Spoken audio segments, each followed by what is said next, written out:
এই সেই হিরোশিমার স্মৃতিস্তম্ভ।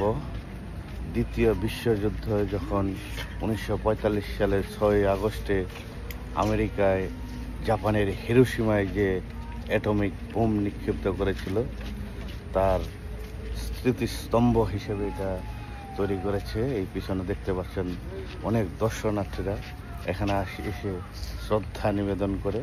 এই যে দেখতে পাচ্ছেন ফুল, সেখানে শ্রদ্ধা জানায় জাপানের যে তারা মানে কষ্ট করে তারা এই আবার ঘুরে দাঁড়িয়েছে।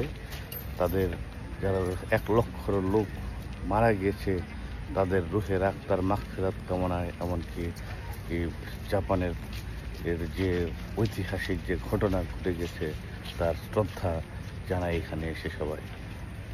এটাই সেই স্মৃতিস্তম্ভ। আমার পিছনে যেটা ছিল হচ্ছে হিরোশিমা পিস মেমোরিয়াল মিউজিয়াম, সেটা ঘুরে দেখেছি।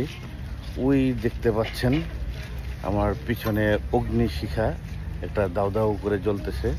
সেটা সব সময় সারা বৎসর সেই অগ্নিশিখাটা জ্বলতে থাকে, কখনো নিভে না। তারপর তার পিছনে সোজা দেখতে পাচ্ছেন একটা মাত্র বিল্ডিং যেটা ছিল সেটা কোনো ক্ষতিগ্রস্ত হয়নি, সেখানে যাব। সেটাই একটা মাত্র, এই যখন পারমাণবিক বোমাটা নিক্ষিপ্ত হয়েছিল সেই একটা মাত্র বিল্ডিং, এমনকি সেটা কিছু ক্ষয়ক্ষতি হয় নাই, সেটা আজও তারা স্মৃতি হিসেবে রেখে দিয়েছে। সেখানে আমি একটু পরে যাব। এখন আপনাদেরকে দেখাচ্ছি, এই হচ্ছে সেই স্মৃতিস্তম্ভ।